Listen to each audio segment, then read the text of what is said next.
কোথায় যাচ্ছিস চাচা? ইউনিয়ন অফিসে। হ্যাঁ, শীতে বিজেরিতে এটা এগুলো কুদালি গাংনি মাছ এটা গাল এগাং তো কুদানি হয়েছিল নাকি তাবা দেখছো নি পানি টুই টুম্বুরবা এটা আইলা ওর পর্যন্ত কুদাইয়া নিচ্ছে নাকি তা আর গাং তো পুরা কুদানি হয়েছে ইউনিয়ন অফিস দিয়ে দিন মাঝে 28 কত সময় আধা মাইল নেবে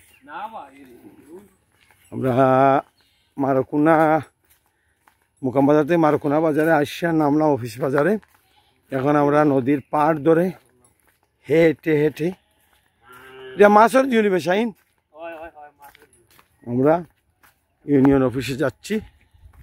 ছায়াস রুদেলা তপ্ত দিন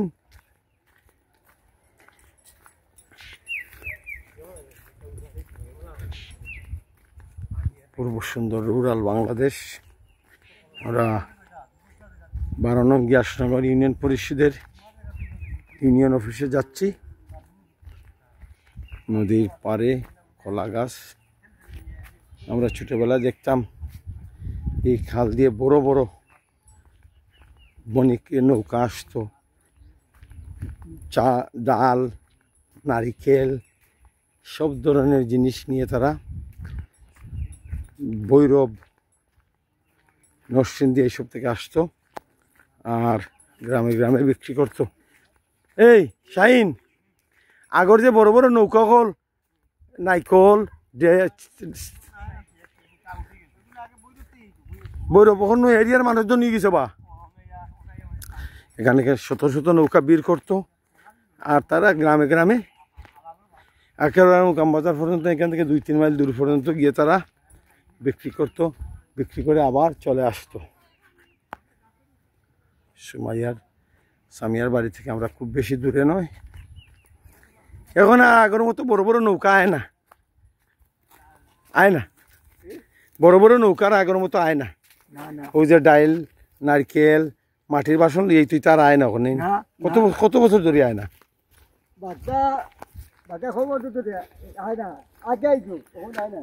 সুন্দর লাগতো রবো পূর্ব সুন্দর রুরাল বাংলাদেশ ইউনিয়ন পরিষদে একটি কাজে যাচ্ছি আমার ভোটার আইডি কার্ড করার জন্য। এখানে ছোট ছোট নৌকা আগে বাঁধা থাকতো এটা হাইলাউড়ে গিয়ে পড়েছে। হাইলাউড় এখান থেকে 1-2 মাইল দূর হবে। জাল বাঁধা নদীর মধ্যে ইউনিয়ন পরিষদের অফিসে যাচ্ছি গেলাম। খুব সুন্দর নতুন ইউনিয়ন পরিষদের অফিস। এটা হলো গুদামঘর। হ্যাঁ, ইউনিয়ন পরিষদের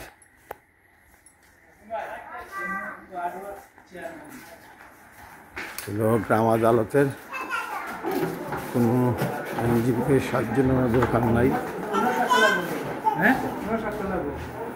রিজাল স্টোর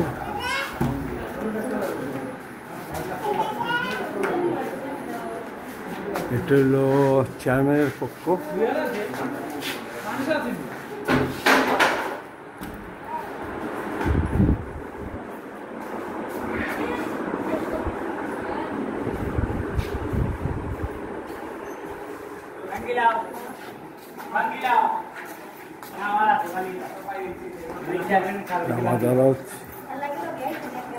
আদালতে বিচার পেতে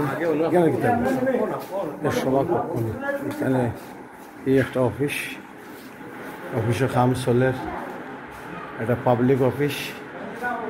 জনগণের ট্যাক্সের পয়সায় এই অফিস চলে। জনগণ এই অফিস থেকে আশা করি গুড সার্ভিস পাবে।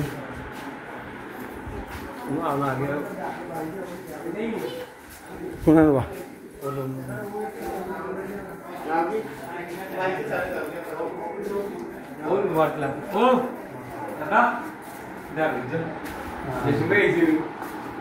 বন্ধু আমার বন্ধু বা হ্যাঁ এর কথা কইছো তুমি। এটা একটা পাবলিক অফিস। পাবলিক অফিসে কাজ চলতেছে। আমার বন্ধু দেখে কাম করে সচিবনি সচিবনি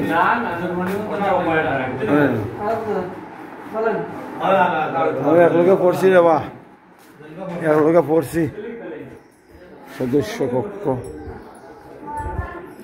12 নং গ্যাসনগর ইউনিয়ন পরিষদে এটা একটা অফিস দেখিতা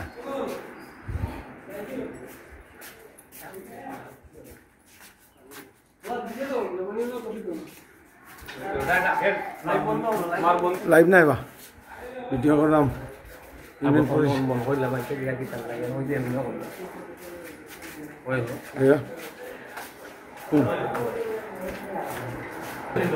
যাওয়া তুই আমার জসিম ভাই ডাকস বুঝলাম না আমি তো ওটা বললাম না